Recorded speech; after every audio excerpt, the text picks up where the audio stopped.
नमस्कार, मैं खुशबू परमार उज्जैन टीवी की ओर से आप सभी दर्शकों का स्वागत करती हूं। आइए जानते हैं आज के प्रमुख समाचार। दूसरे दौर के वैक्सीनेशन में उपलब्ध स्टॉक की संख्या के अनुरूप सेंटर पर दिए जा रहे हैं टोकन और लगाए जा रहे हैं टीके। महंगाई की मार से मोटरसाइकिल से साइकिल पर हुए सवार तो मंदी की मार से व्यापार और रोजगार का हुआ बंटाढार। पंतपिपलाई रामवासा में मंत्री और सांसद ने किया पुलिस चौकी का लोकार्पण। चौकी होगी नानाखेड़ा थाना के अंतर्गत। महाकालेश्वर क्षेत्रीय रहवासी व्यापारी संघर्ष समिति की तरफ से आगे आकर बच्चों ने मामा जी से लगाई गुहार, हाथों में लेकर नारों वाली तख्तियां। और पुलिस ट्रेनिंग स्कूल के समीप हुई मोबाइल लूट का पुलिस ने किया खुलासा, 2 आरोपी गिरफ्तार, इसी के साथ 3 अन्य वारदात भी कबूली।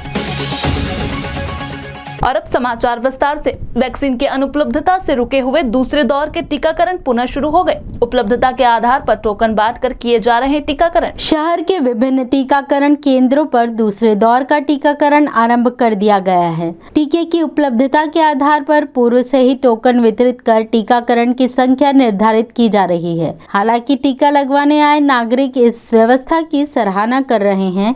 ऐसे टीका लगवाने पहुंचे एक नागरिक प्रकाश शर्मा ने बताया, यहाँ पे जो वैक्सीनेशन का कार्य चल रहा है, यहाँ पे सुबह से टोकन बांट दिए जाते हैं और जितने भी टोकन बांटे जाते हैं उस आधार पे यहाँ पे आधार कार्ड वगैरह और अपना मोबाइल नंबर लेके और बाकायदा इन्होंने सही तरीके से वैक्सीनेशन किया है। टीकाकरण केंद्र पर आंगनवाड़ी कार्यकर्ता व नगर निगम की सहायक संस्थाएं भी व्यवस्थाओं को सुचारू बनाने के लिए जुटी हुई हैं। ऐसी ही एक संस्था ओम साई विजन की सदस्य विनीता शर्मा ने बताया। देखिए सर, हमारे यहाँ पर जो है सभी सेंटरों पे हैं जितनी वॉइल आई है या सुविधा अनुसार अपने पूरे उज्जैन शहर में जहाँ जितनी वॉइल आई है उस हिसाब से आंगनवाड़ी कार्यकर्ता प्लस हम लोग नगर निगम की सहयोगी संस्था ओम साई विजन से हमारा एक वेरीफायर है, एक सोशल डिस्टेंस के लिए रखा है। हमारे सहयोग में आंगनवाड़ी जो कार्यकर्ता मैडम है उनके द्वारा हमने सुबह से ही ये ताकि आगे कोई परेशानी ना हो उस चीज़ को देखते हुए हमने सभी को लगभग 100 टोकन हम लोग बांट चुके हैं।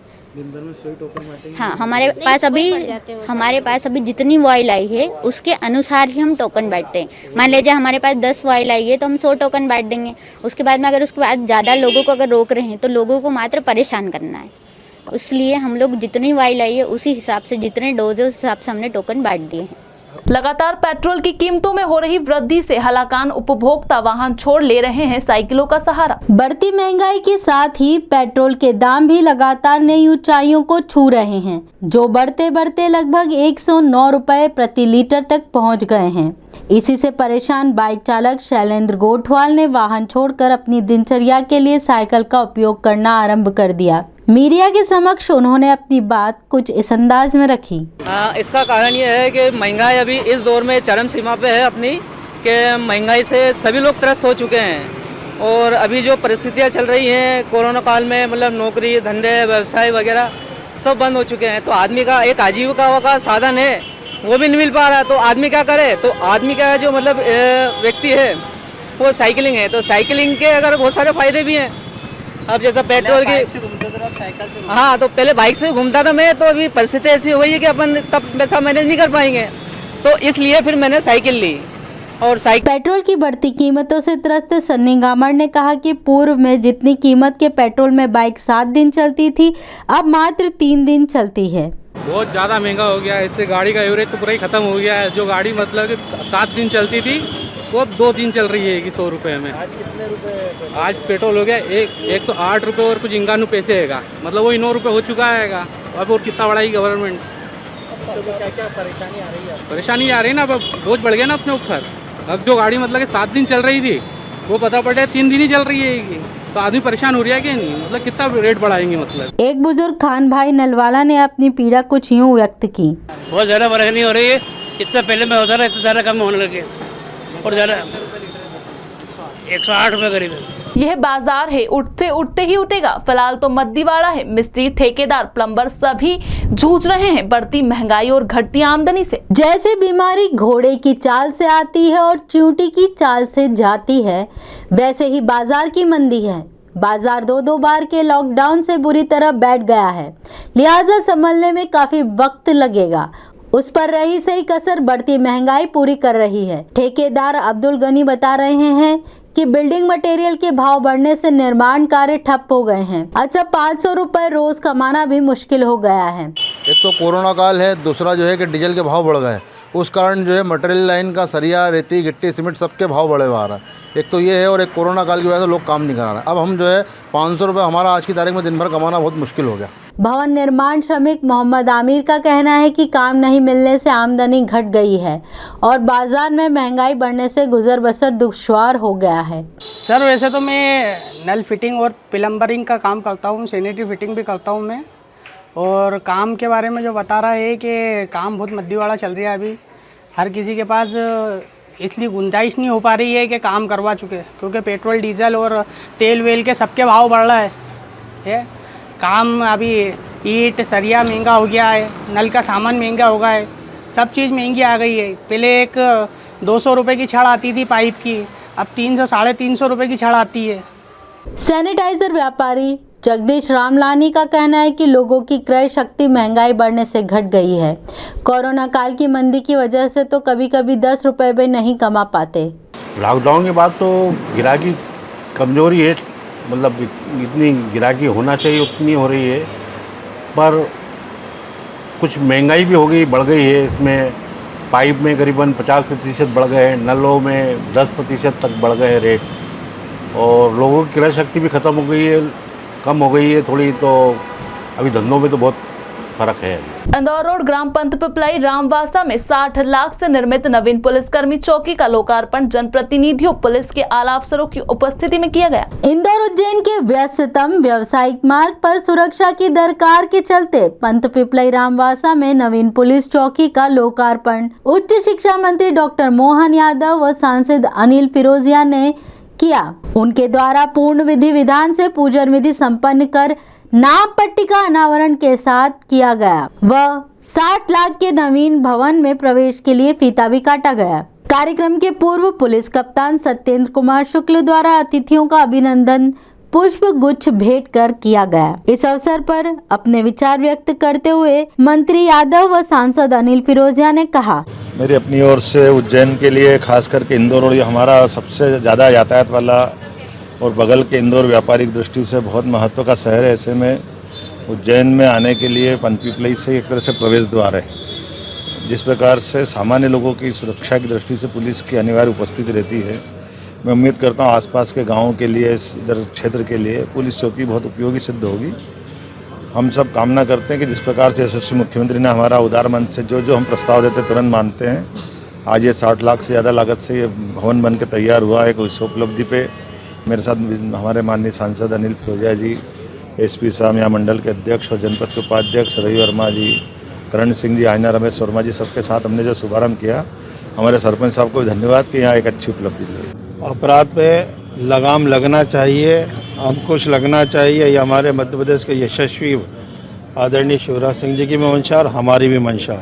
उसी तारतम्य में आज ये जो रामवासा गांव इंदौर रोड पे है, इससे पुलिस चौकी जो लगभग इसकी कीमत 60 लाख रुपए के लगभग है, एक बहुत आज इसका शुभारंभ हुआ और एक सौगात मिली, क्योंकि उज्जैन इंदौर रोड जो है बहुत व्यावसायिक रोड है और यहाँ पे आए दिन दुर्घटनाएं भी होती है और कटिंग, चोरी चमारी की भी घटनाएं होती, लूटपाट की भी। तो उसको अंकुश लगाने के लिए ग्रामीणों की मांग पर मध्य प्रदेश शासन के द्वारा आज ये चौकी का उद्घाटन किया गया है। महाकालेश्वर विस्तारीकरण योजना के विरोध में क्षेत्रीय रहवासी एवं व्यापारी संघर्ष समिति ने बच्चों को तख्तियां थमाकर किया मामाजी से संवेदना जागृत करने का प्रयास। आखिर मामाजी मामू भी तो हैं। महाकालेश्वर क्षेत्रीय रहवासी एवं व्यापारी संघर्ष समिति ने सतत आंदोलन के अगले चरण में प्रभावित परिवारों के बच्चों को आगे कर बच्चों के मामाजी अर्थात मुख्यमंत्री शिवराज सिंह चौहान की संवेदनाएं जगाने का प्रयास किया। बच्चे हाथ में तख्तियां लिए संवेदनशील मामाजी से निवेदन कर रहे हैं कि उनके पिताजी, दादाजी और अंकल के बसेरों और रोजगारों को ना उजाड़ा जाए। मामला वाकई में काफी करुणामय एवं मानवीय आधार से परिपूर्ण है। मगर सवाल यह आता है कि संवेदनशील मुख्यमंत्री अगर इस क्षेत्र के बच्चों के मामा जी हैं तो दूसरे क्षेत्र के बच्चों के मामू भी तो हैं। प्रशासन ने 11 मकानों को नोटिस दिया है। जो आगे के 11 मकान है, प्रशासन रोड चौड़ीकरण कर रहा है। जो डेवलपमेंट हो रहा है हम उसके विरोध में नहीं है। आप रोड चौड़ीकरण कर रहे हैं वो कीजिए, और जो आप 70 मीटर की योजना लाए, 70 मीटर की योजना में 300 घर प्रभावित हो रहे हैं, 300 लोगों का व्यवसाय प्रभावित हो रहा है, और 300 लोगों के साथ 5000 लोग प्रभावित हो रहे हैं। जो लोग यहाँ पर लेकर, जो यहाँ पर जितनी भी दुकानें होटल है वहाँ पे जितने काम करने वाले टोटल 5000 परिवार प्रभावित हो रहे हैं। पुलिस ट्रेनिंग स्कूल के समीप हुई लूट का पुलिस ने किया खुलासा। 2 आरोपी गिरफ्त में 3 अन्य वारदातें भी कबूली गई। थाना पवासा क्षेत्र में पुलिस ट्रेनिंग स्कूल के समीप 1 जुलाई को फरियादी धर्मेंद्र शर्मा के साथ अज्ञात आरोपियों ने मोबाइल लूट की वारदात को अंजाम दिया था। पुलिस ने मुखबरी के आधार पर वारदात का पर्दाफाश करते हुए 2 आरोपियों को गिरफ्तार कर घटना में प्रयुक्त मोटरसाइकिल व मोबाइल जब्त किया। सख्ती से पूछताछ करने पर आरोपियों द्वारा 3 अन्य वारदातों का भी खुलासा हुआ, जिसमें थाना पवासा से बैटरी, माधवनगर से मोटरसाइकिल व चिमनगंज से मोबाइल चुराने की घटना शामिल है। इस संबंध में एएसपी अमरेंद्र सिंह ने बताया, थाना पवासा के अंतर्गत 1 जुलाई को एक लूट की वारदात हुई थी और उसमें 394 का अपराध पंजीबद्ध हुआ था, और इसमें थाना प्रभारी पवासा और साइबर सी जो टीम है उसको बड़ी एक सफलता मिली है। इसमें 2 आरोपी पकड़े गए और दोनों आरोपियों से पूछताछ के बाद इस लूट का खुलासा हुआ है। साथ में 3 और जो चोरियां हैं उनका खुलासा हुआ। कुल 4 जो वारदातें थीं उनका खुलासा करने में पवासा पुलिस को सफलता मिली है, और इसमें 2 आरोपी जो गिरफ्तार हुए, दोनों आरोपी ब्यावरा गाँव के रहने वाले हैं और इनके कुछ क्रिमिनल रिकॉर्ड भी है। इनसे लूट के अलावा मोटरसाइकिल चोरी, मोबाइल चोरी और एक और बैटरी चोरी की वारदात बरामद हुई है। आरोपियों से और पूछताछ की जा रही है, और साथ में इनका जो क्रिमिनल रिकॉर्ड है उसके हिसाब से इनकी निगरानी भी फाइल खोली जा रही है, ताकि भविष्य में इस प्रकार की वारदात न कर सके। ट्रेनी डीएसपी ने साइकिल सवारी कर किया क्षेत्रों का दौरा। मॉल, रेस्टोरेंट, फूड सेंटर्स पर नहीं हो रहा था कोविड निर्देशों का पालन। पुलिसकर्मी भी थे सुस्त। रविवार रात नानाखेड़ा क्षेत्र में ट्रेनीज डीएसपी नीलम बघेल साइकिल पर सवार होकर क्षेत्र का जायजा लेने निकल पड़ी। इस दौरान उन्होंने पाया कि कॉस्मोस मॉल, सांवरिया फ्रूट सेंटर और देशी विदेशी शराब की दुकानों पर ना तो सोशल डिस्टेंसिंग का पालन हो रहा था और ना सफ़ेद गोले बनाए हुए थे। तब सुश्री बघेल के निर्देश पर वहां पहुंचे पुलिसकर्मियों ने उक्त प्रतिष्ठानों पर जाकर संचालकों व ग्राहकों को कोरोना नियमों के पालन हेतु समझाइश दी। पुलिसकर्मियों की मुस्तैदी जानने निकली ट्रेनी डीएसपी ने बताया, यहाँ पर मैंने साइकिलिंग के थ्रू ये जाना है कि कैसे पुलिसिंग का काम हो रहा है। जैसे विजिबिलिटी होनी चाहिए पुलिसिंग की, तो वो मुझे दिखती तो है, लेकिन यहाँ कई जिम्मेदारी नागरिकों की भी है, दुकानदारों की भी है कि वो सोशल डिस्टेंसिंग का पालन करें। और इस संबंध में मैंने उनको हिदायत भी दी है, और नहीं तो कार्रवाई होगी उन पर। इंडियन मेडिकल एसोसिएशन के वार्षिक उत्सव में डॉक्टरों ने गुनगुनाए नगमे, किया मंत्रमुग्ध। जिन हाथों में आला और सर्जरी उपकरण हुआ करते थे, उन हाथों ने माइक थामा और कविताओं, शायरी, गीतों और गजलों की झड़ी लगा दी। इतना ही नहीं, उन्मुक्त हो नृत्य भी किया। यह मंजर था इंडियन मेडिकल एसोसिएशन के वार्षिक उत्सव का, जिसमें शहर के चिकित्सक doctor Surendra Sharma, doctor Jayam Mishra, doctor Katyayan Mishra, doctor Rajendra Bansal आदि ने प्रस्तुतियां दी। इस अवसर पर collector Ashish Singh, CMHO doctor Khandelwal, IMA सचिव डॉक्टर तरुण शर्मा आदि भी मौजूद थे।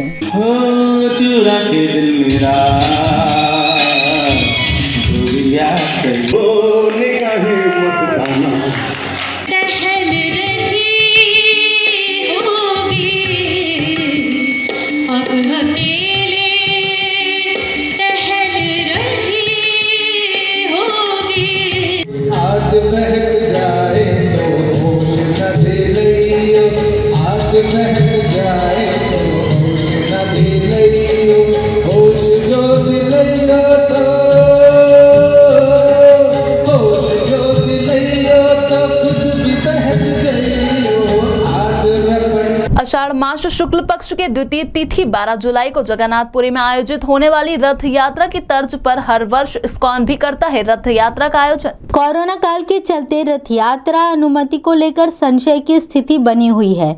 अतः इस्कॉन मंदिर के सदस्य जनप्रतिनिधियों से लेकर प्रशासनिक अमले तक अनुमति के लिए आवेदन प्रेषित कर रहे हैं।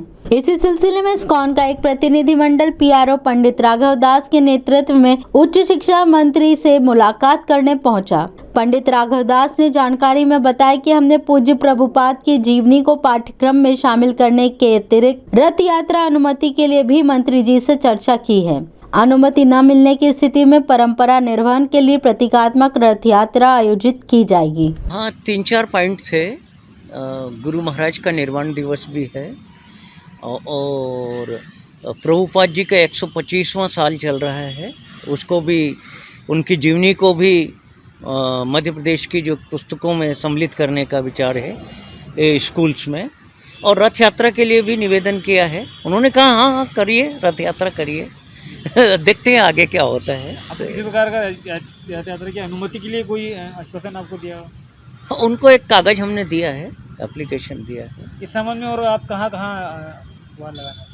हाँ नहीं, हमने सभी को, जो आपदा प्रबंधन कमेटी को दिया है, कलेक्टर साहब को दिए हैं, एडीएम साहब को दिए हैं और एसडीएम साहब को भी दिए हैं। अनुमति ना मिलने की स्थिति में आप किस तरीके से फिर यात्रा का निर्वहन कैसे करेंगे आप इस परंपरा? देखिए, भारतीय संस्कृति है, परंपरा का निर्वहन तो किया ही जाता है, किसी प्रकार से किया जाएगा, भगवान को घुमाया जाएगा थोड़ा बहुत। लेकिन हम सोच रहे हैं ज़्यादा नहीं तो आसपास, मंदिर के आसपास का थोड़ा परमिशन मिले, मर्यादित संख्या में, मर्यादित मार्ग से, सशर्त, अच्छा रहेगा। भगवान की कृपा से कोरोना भी शून्य हो रहा है। इसी के साथ आगे चलते हैं वेधशाला से प्राप्त मौसम के आंकड़ों की ओर।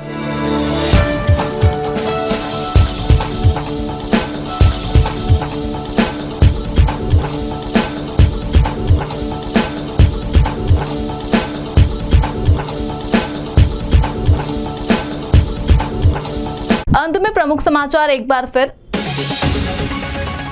दूसरे दौर के वैक्सीनेशन में उपलब्ध स्टॉक की संख्या के अनुरूप सेंटर पर दिए जा रहे हैं टोकन और लगाए जा रहे हैं टीके। महंगाई की मार से मोटरसाइकिल से साइकिल पर हुए सवार तो मंदी की मार से व्यापार और रोजगार का हुआ बंटाढार। पंतपिपलाई रामवासा में मंत्री और सांसद ने किया पुलिस चौकी का लोकार्पण। चौकी होगी नानाखेड़ा थाना के अंतर्गत।